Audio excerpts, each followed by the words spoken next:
What's up, guys? How are you? Happy Saturday. Welcome in to another episode of the Daily Juice Podcast with me, Matt Perrault. You guys can follow me across all of my socials at Sports Talk Matt, and we are back after a winning Friday. I don't know how much yet because the only bet so far we've gotten wrong, the Red Sox. Toronto, the play of the day, another cash for our BettingPros Daily Juice combination play of the day. That comes in easily. The Padres hit a grand slam in the top of the ninth inning to cover on the run line. So that came in. We're 1-0 on player props, and Priester is going right now for the Brewers. That is in the second inning against the Dodgers. If he gives up less than three earned runs, 2 or 1 or none for earned runs, we'll go 2-0. And we'll be up 2 units, 2.05 units on a Friday. If he loses, we're up a unit. So winning day, good day on a Friday, and we head towards a Saturday. Now, for the card today, I've got 4 bets in 4 sports to give you guys. This is sort of a retort, if you will, an answer to a bunch of people who have been frustrated by the fact that we have been betting baseball so much. So I'm going to give you a taste of what it looks like to bet on everything. I don't know how well it's going to go. I'm going to be completely honest with you because I think betting baseball, while boring, has been very profitable for us. But you guys don't like profit. At least some of you guys don't like profit. You want to be entertained. Okay. This is a podcast for entertainment. Okay. It's for fun. So I'm going to give you 4 different bets to make in 4 different sports. But if we go 1 and 3, I want you to remember that you asked for me to do this by complaining and whining, saying, I thought this wasn't just a baseball podcast. I thought it was a bunch of different things. Okay. You know how often I've whined about having to bet baseball, but we've been good. You can't argue. Won again last night with baseball, but it's a baseball Saturday, and okay, I'm going to give you a bunch of things to bet on here for 4 sports, 4 different bets. You can fade or follow if you would like, but here's our bets I have made for the Saturday today for the card. Before we do that, let's remind you about what's going on with Novig. Novig, the #1 sports prediction market, legal in most states, peer-to-peer betting, competing against other users, sometimes better lines or set your own lines, no commissions, no hidden fees at Novig. Use a coin deposit system, real money that you use when you buy the coins. You can use the code DailyJuice for 50% off your first coin purchase up to $25. Check it out now at bettingpros.com/juice. That's bettingpros.com/juice. Let's start the conversation with UFC 318. The headline event, the BMF belt. Dustin Poirier at home in New Orleans, saying goodbye to the sport of mixed martial arts and the UFC, up against Max Holloway, a fighter he has faced 2 times previously. Now, Max Holloway lost his last fight. He was knocked out for the first time in his career by Ilia Topuria. What will Max look like from a chin perspective? It is a 5-round fight, after all. Dustin Poirier is one of the most likable fighters in the entire UFC. Dustin Poirier is beloved in New Orleans and in Louisiana for who he has been in the sport and what he represents. Dustin Poirier is a tremendous fighter, and while I know Max Holloway is a really tough opponent, it's hard not to see Dustin Poirier as a guy that should win this fight against Max Holloway.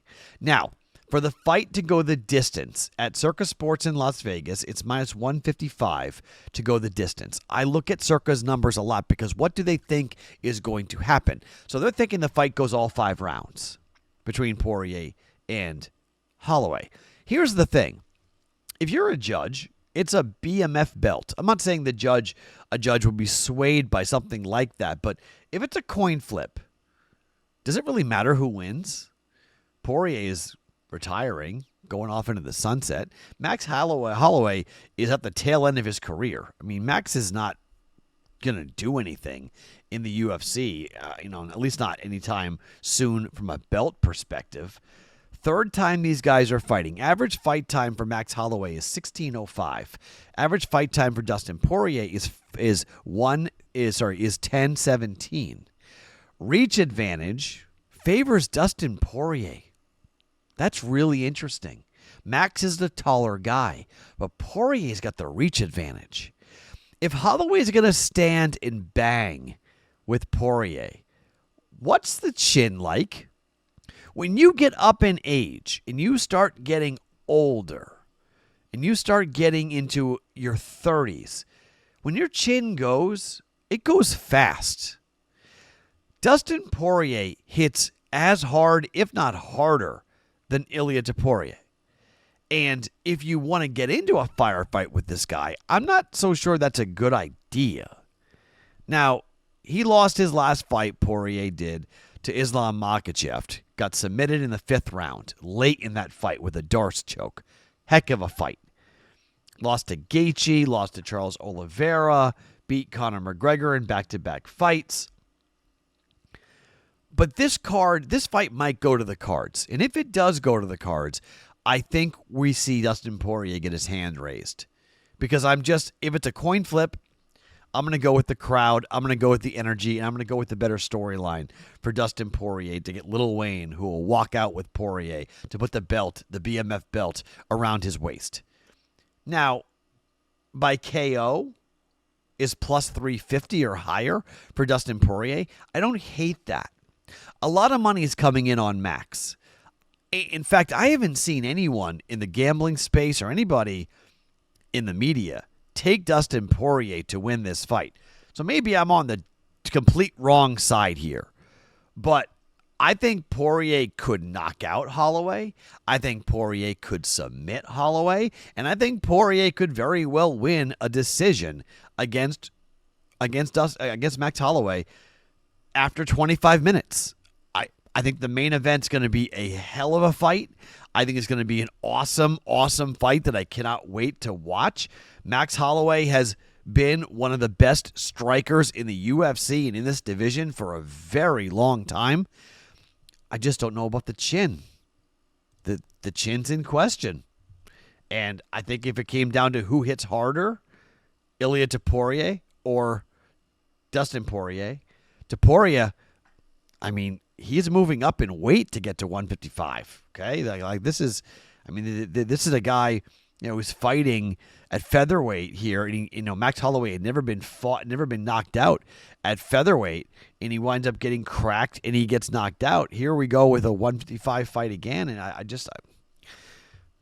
I like Poirier here. Maybe it's being a softie, maybe it's being a homer, maybe it's being a square, whatever you want to call it.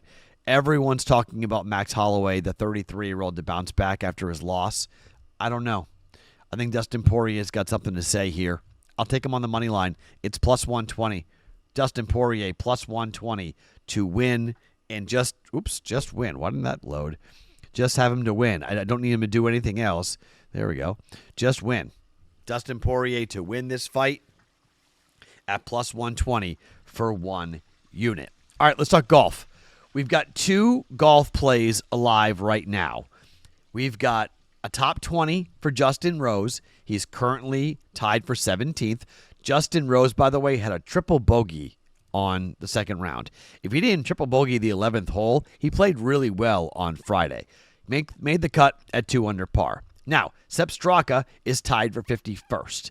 He is 1 over. He's gone 72-71. He needs to get going, but I think he's going to have a big round. I think Sepp Straka is going to have a really big round here. So I think he gets into contention. So we have Rose and Sepp Straka, 1 unit apiece, to come in the top 20 with ties. I want to add to that. Let's talk Keegan Bradley.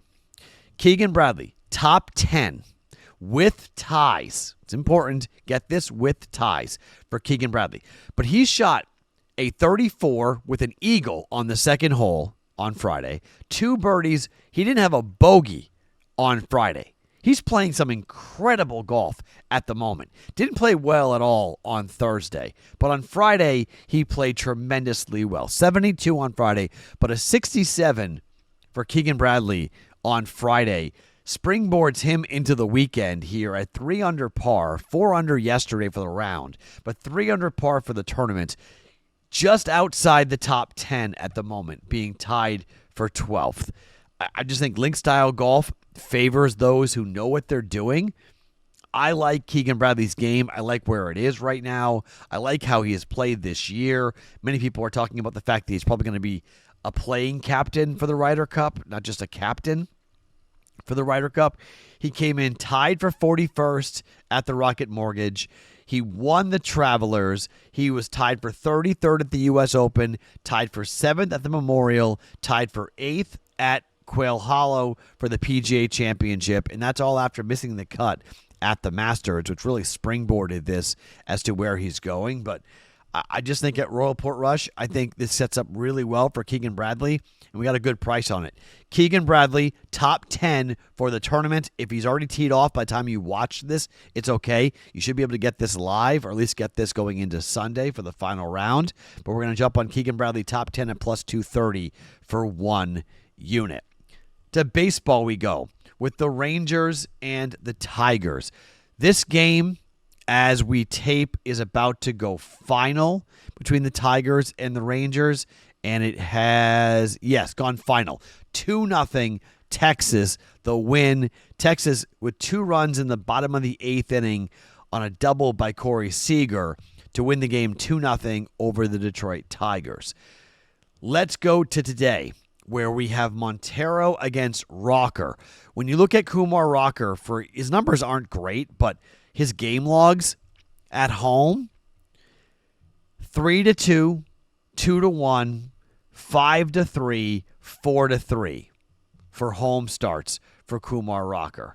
Montero's been kind of up and down, but the Rangers, again with last night, the Rangers are the number 1 under team at home in Major League Baseball. It's actually kind of crazy how often these games have gone under for the Rangers. They're now 32-14 to the under at home this year. Over the last 2 years, that's over 64% of their games to go under at home. That is best in the American League. With Rocker on the mound here and the lack of offense yesterday, under 8.5 is even money. Under 8.5 for the Tigers and the Rangers here at even money for 1 unit. And finally, we go to the WNBA and the WNBA All-Star game. No Caitlin Clark for Team Clark. Yes, this game is being played in Indiana. The tickets were, pretty expensive to get into this game, but Team Clark is loaded. Asia Wilson, Sabrina Ionescu, some great players. But Collier's more stacked. They got Angel Reese, they got Paige Buckners, they got Skylar Diggins, they have Brianna Stewart, they have Alyssa Thomas. The number's 4.5. Some books have already moved it to 5. Without Caitlin Clark being available for Team Clark, the better team is Team Collier for the WNBA All-Star game. Look, jump in as lightly as you want on this, but I think it's kind of fun to have something on the All-Star game. Overs are always good for All-Star games, but I'll just go ahead and lay the 4.5 points here with Team Collier laying 4.5 up against Team Clark. 1.1 units down there on that for Team Collier to cover the minus 4.5 for the WNBA All-Star game. All right, so our plays for today, Dustin Poirier on the money line at plus 120 to beat Max Holloway in either submission, knockout, or by decision. I think you can sprinkle knockout. Bradley, top 10 to finish for the Open Championship over at Royal Portrush. Top 10 is plus 230 for 1 unit. Rangers, Tigers, under 8. Even money on that for 1 unit, and Team Collier laying 4.5 in the WNBA All-Star game for 1.1 units. My name is Matt Perrault. You guys can follow me across all my socials at Sports Talk Matt. Every morning, wherever you guys get your podcasts, it is the Daily Juice.